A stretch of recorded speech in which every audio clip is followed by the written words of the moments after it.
ಇದು ನಿರ್ಮಾಣ ಹಂತದಲ್ಲಿರುವಂತಹ ಗುರುಭವನ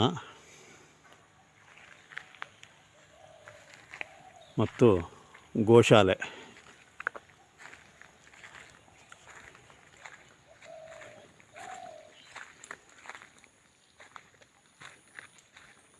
ನಮ್ಮ ಶ್ರೀ ಸನ್ನಿಧಿಯ ಸುಂದರ ಸ್ವಚ್ಛ ಪರಿಸರ.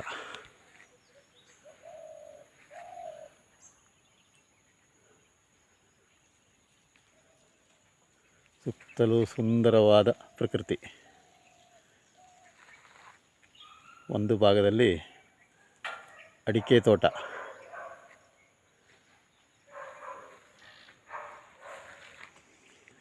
ಇದು ಗೋಶಾಲೆ.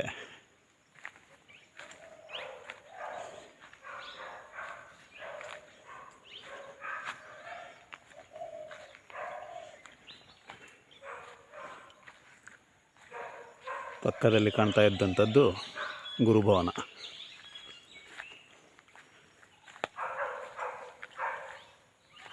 ಹಸಿರಿನ ತೆಂಗು ಮತ್ತು ಅಡಿಕೆಯ ತೋಟದ ಮಧ್ಯದಲ್ಲಿ ಗುರುಭವನ ಮತ್ತು ಮೇಲ್ಭಾಗದಲ್ಲಿ ಸನ್ನಿಧಿ, ಶ್ರೀ ಸನ್ನಿಧಿ.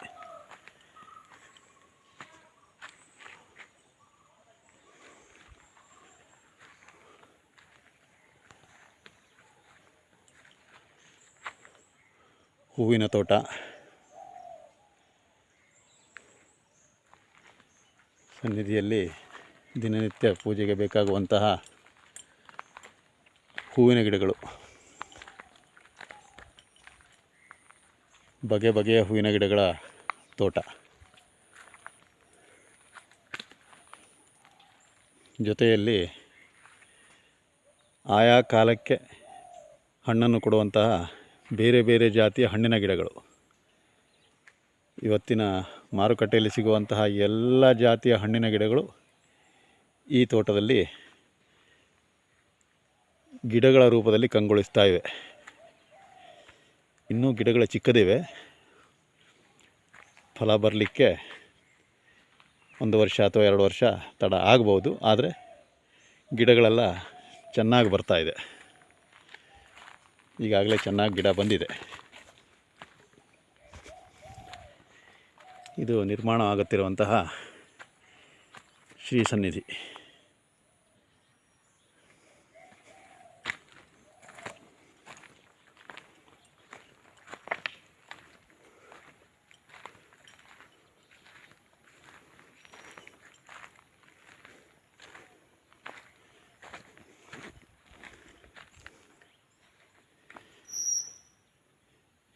ಈಗಾಗಲೇ ಸ್ವಾಮಿ ಈ ಸ್ಥಳದಲ್ಲಿ ಬಂದು ಈ ಒಂದು ಜಾಗದಲ್ಲಿ ವಿರಾಜಮಾನನಾಗಿದ್ದಾನೆ.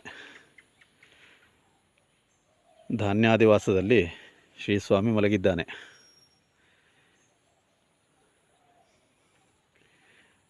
ಅವನಿಗೆ ಅಂತಲೇ ಪ್ರತ್ಯೇಕವಾದಂತಹ ಒಂದು ಶೆಡ್ಡನ್ನು ನಿರ್ಮಾಣ ಮಾಡಿ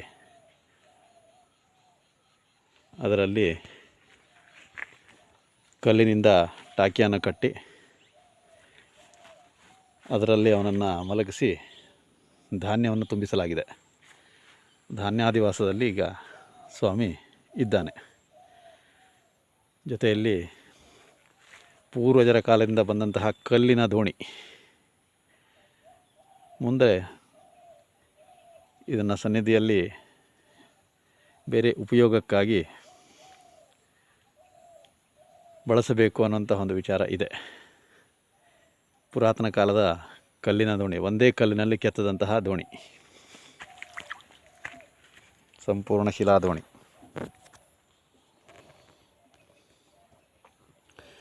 ನೀರನ್ನು ತುಂಬಿಸಿಡಲಾಗಿದೆ. ಹಕ್ಕಿ ಪಕ್ಷಿಗಳಿಗೆ ನೀರನ್ನು ಕುಡಿಲಿಕ್ಕೆ ಅನುಕೂಲ ಆಗಲಿ ಅನ್ನುವಂಥ ಉದ್ದೇಶಕ್ಕಾಗಿ. ಮುಂದೆ ಅದು ಗೋವುಗಳಿಗೆ ನೀರನ್ನು ಕುಡಿಯುವಂತಹ ಒಂದು ಪಾತ್ರೆ ಆಗಬೇಕು ಅನ್ನುವಂತಹ ಉದ್ದೇಶಕ್ಕೆ ಅದನ್ನು ಕಾದಿಡಲಾಗಿದೆ.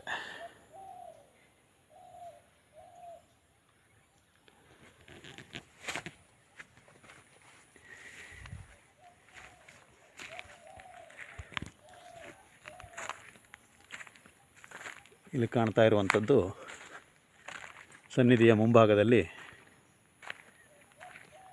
ಸನ್ನಿಧಿಗೆ ಬರುವಂತಹ ಮುಖ್ಯ ರಸ್ತೆ, ಅದರ ಪಕ್ಕದಲ್ಲಿ ನಕ್ಷತ್ರವನಗಳ ಕಾಡು, ರಾಶಿವನ ಮತ್ತು ನಕ್ಷತ್ರವನಗಳನ್ನು ಈಗಾಗಲೇ ನೆಡಲಾಗಿದೆ.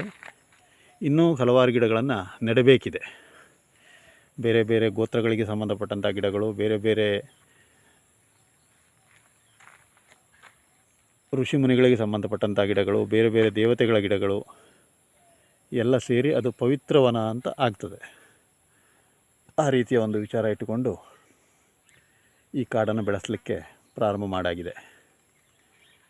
ಇದರಲ್ಲಿ ಈಗಾಗಲೇ ಹಲವಾರು ಜಾತಿಯ ಅಮೂಲ್ಯ ವನಸ್ಪತಿಯ ಗಿಡಗಳು ಬೆಳೆಸಲಾಗಿದೆ. ನಂದನವನ, ರಾಶಿವನ, ನಕ್ಷತ್ರವನ, ರಾಶಿವನ, ಗೋತ್ರವನ, ಈ ರೀತಿಯಲ್ಲಿ ಅದನ್ನು ವಿಭಾಗ ಮಾಡಿ ಗಿಡಗಳನ್ನು ನೆಡಲಿಕ್ಕೆ ಪ್ರಾರಂಭ ಮಾಡಲಾಗಿದೆ. ಅದು ಕ್ರಮೇಣ ಒಂದೇ ವರ್ಷದಲ್ಲಿ ಆಗುವಂಥದ್ದಲ್ಲ, 3-4 ವರ್ಷ ಬೇಕು ಪ್ರತಿಯೊಂದನ್ನು ಅದನ್ನು ಸರಿಯಾಗಿ ಅದರದ್ದಾದಂಥ ಸ್ಥಳದಲ್ಲಿ ಅದನ್ನು ನೆಡಲಿಕ್ಕೆ. ಆ ಗಿಡಗಳ ಲಭ್ಯತೆಯ ಮೇಲೆ ಅದು ಸಮಯ ನಿರ್ಧಾರ ಆಗತ್ತೆ. ಯಾವಾಗ ಆ ಗಿಡ ಪ್ರಾಪ್ತಿ ಆಗುತ್ತೋ ಆವಾಗ ಆ ಗಿಡವನ್ನು ತಂದು ನೆಡುವಂಥದ್ದು. ಬೇರೆ ಬೇರೆ ಕಡೆಗಳಿಂದ, ಎಲ್ಲದೂ ಒಂದೇ ಕಡೆಗಳಲ್ಲಿ ಆ ಗಿಡ ಲಭ್ಯತೆ ಇಲ್ಲ. ಹಾಗಾಗಿ ಅದು ವಿಳಂಬದ ಕಾರ್ಯ. ಸುತ್ತಲೂ ಹಸಿರು ಪರಿಸರ. ಸನ್ನಿಧಿಯ ಹೊರಭಾಗದಲ್ಲಿ ಇದ್ದಂಥ ಹುಲ್ಲುಗಾವಲು, ಮೇವಿನ ದನಗಳಿಗೆ ಮೇವಿನ ಜಾಗ, ಹುಲ್ಲುಗಾವಲು, ವಿಶಾಲವಾದಂಥ ಹುಲ್ಲುಗಾವಲಿದೆ.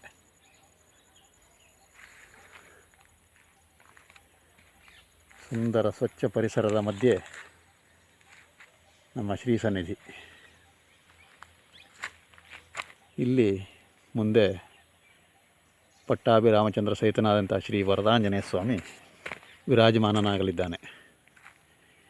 ಇದು ನಮ್ಮ ಶ್ರೀ ಸನ್ನಿಧಿಯ ಒಂದು ಚಿಕ್ಕ ಚಿತ್ರಣ. ಜೈ ಶ್ರೀರಾಮ್.